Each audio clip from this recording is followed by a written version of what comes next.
요시야의 죽음과 하나님의 은혜라는 제목으로 새벽 말씀을 전하겠습니다. 오늘 본문에는 요시야 왕의 갑작스러운 죽음에 대한 내용이 나옵니다. 20절, 요시야가 성전을 정돈하기를 마친 후라고 합니다.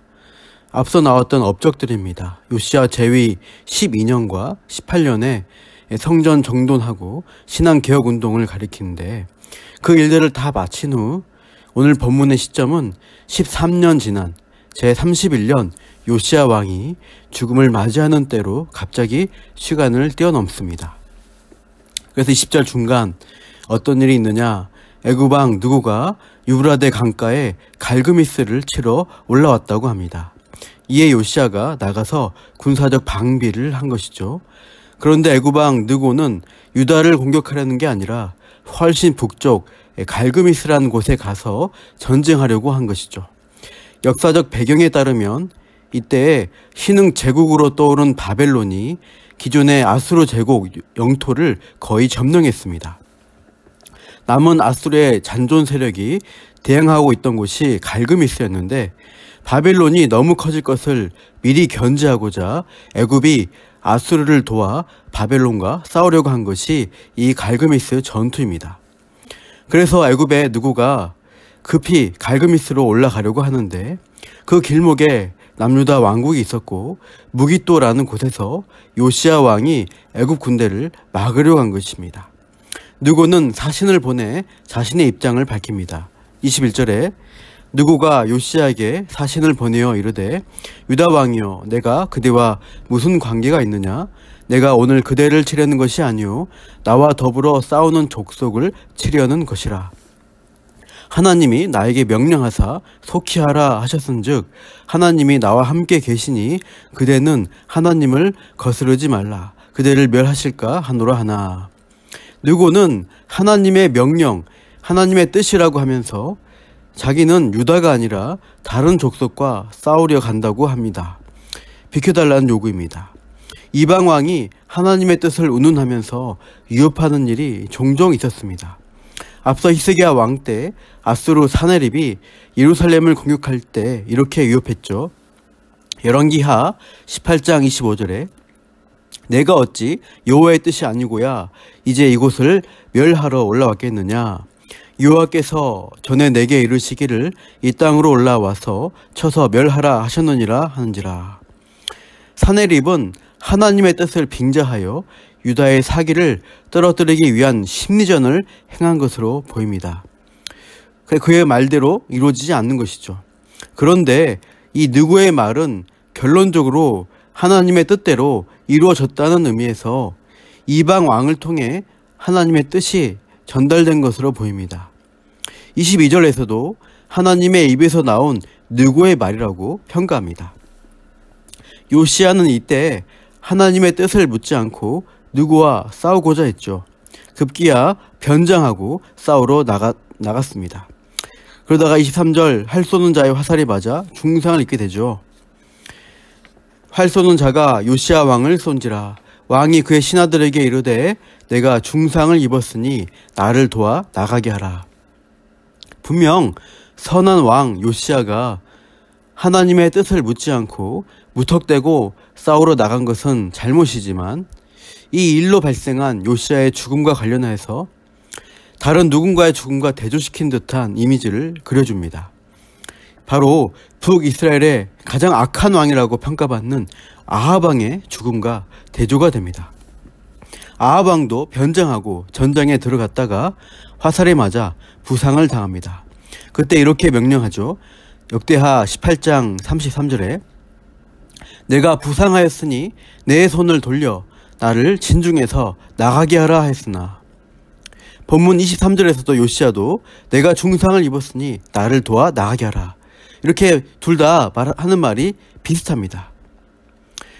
이렇게 둘 다 선지자를 통해서든 이방 왕을 통해서든 하나님의 뜻을 들었음에도 그것을 거부하며 행동했을 때 비슷하게 죽음을 맞이한다는 점에서 상통합니다. 여기서 주는 교훈은 이런 것이죠. 요시야의 행동이 아합처럼 하나님의 뜻을 거스른 어리석은 행동이었음을 암시해주고 있다는 것이죠. 그럼에도 아합과 요시야의 죽음은 대조되는 측면이 더 큽니다. 아합은 그날의 전쟁이 맹렬해져서 진중에서 나가게 해달라는 그의 명령은 이루어지지 못하고 저녁 때까지 병거에서 죽을 때까지 적과 싸우다가 결국 피를 너무 많이 흘려 죽고 맙니다. 그리고 그의 시신은 사마리아로 옮겨 장사되었으나 병거에서 아합이 흘린 피를 개들이 핥아먹고 창기가 목욕하는 곳에서 씻겨짐으로 비참한 죽음에 불과하다는 것을 성경 말씀이 증거하는 것이죠. 그런데 부상당한 요시야는 어떻게 되는가 보면 사뭇 다릅니다. 본문 24절, 그의 부하들이 그를 병거에서 내리게 하고 그의 버금 병거에 태워 예루살렘에 이른 후에 그가 죽으니 그의 조상들의 묘실에 장사되니라. 온 유다와 예루살렘 사람들이 요시야를 슬퍼하고, 부하들이 다른 병거에 태워서 예루살렘으로 와서 죽음을 맞이합니다. 그의 조상들의 묘실에 장사되었고, 이 요시야 왕의 죽음에 대한 이 백성들의 반응이 특별히 소개됩니다.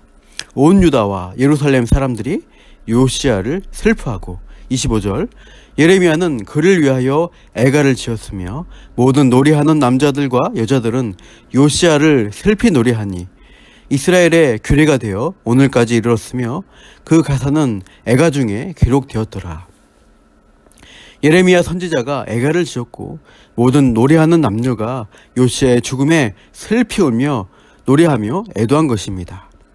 온 백성들은 요시야를 그리워하고 진심으로 슬퍼하고 애도한 것입니다. 요시야가 얼마나 좋은 왕이었는지를 그의 사후에 백성들의 태도로 증명이 된 것이죠. 26절, 27절에서 성경 기록도 그의 행적에 대해 매우 긍정적인 평가를 하고 있습니다. 요시야의 남은 사적과 여호와의 율법에 기록된 대로 행한 모든 선한 일과 그의 처음부터 끝까지의 행적은 이스라엘과 유다 열왕기에 기록되니라. 하나님의 율법, 말씀대로 행한 그의 선한 일과 그 행적을 다 기록했다고 합니다. 비록 마지막 실수를 하긴 했으나 평생 순종의 삶을 살아간 요시야는 선한 왕으로 인정받으며 백성들의 존경과 사랑 가운데 안식에 들어가게 된 것입니다. 사실 그의 죽음은 하나님 말씀의 성취이기도 합니다. 역대하 34장 28절 보시면, 그러므로 내가 내게 너의 조상들에게 돌아가서 평안히 묘실로 들어가게 하리니 내가 이곳과 그 주민에게 내리는 모든 재앙을 네가 눈으로 보지 못하리라 하시느니라. 참혹한 멸망을 보지 않고 평안히 묘실로 들어가게 하시겠다는 하나님의 말씀대로 갑작스럽지만 평안한 죽음을 맞이한 것이라 할 수 있습니다. 요시야 왕의 실수를 사용하셔서 하나님 뜻대로 이루시는데 사람으로서 하나님의 뜻과 계획을 다 알 수는 없습니다. 그러나 은혜 안에서 살아가다가 은혜의 가운데 죽음을 맞이하는 그 인생은 참 복되다고 할 수 있습니다. 우리도 100% 순종하며 믿음의 삶을 온전히 살아내진 못합니다. 노력하지만 실수하고 죄의 유혹에 넘어졌다 다시 일어섰다를 반복하며 믿음의 길을 걸어가는 인생들입니다. 그럼에도 하나님의 은혜의 손 안에서 그분과 동행하며 죽음을 맞이하는 마지막까지 은혜 가운데 우리의 본향으로 들어갈 수 있다면 그것은 참으로 감사한 일입니다. 요시야 왕처럼 평안한 죽음으로 저분은 믿음의 선한 삶을 살고 선한 영향력을 끼치며 살았노라고 하는 존경과 애도 가운데 부름받기를, 우리도 그렇게 삶을 살아가고 죽음까지 맞이하기를 간절히 축복합니다. 기도하겠습니다. 하나님 아버지, 요시야 왕은 평생 믿음의 선한 삶을 살았고 비록 실수했지만 평안한 죽음을 맞게 되었다는 증거를 살펴보았습니다. 우리 역시 믿음의 삶을 살아가면서 비록 연약하고 넘어지고 자빠질지라도 하나님이 놓지 않으시는 그 은혜 가운데서 여전히 살아가며 또한 인생 마지막에 은혜 가운데 죽음을 맞이하며 영광스럽게 본향으로 들어가도록 은혜 허락하여 주옵소서. 이 하루도 하나님과 동행하며 매 순간 믿음으로 살게 하옵소서. 감사하며 이 모든 말씀 예수님의 이름으로 기도합니다. 아멘.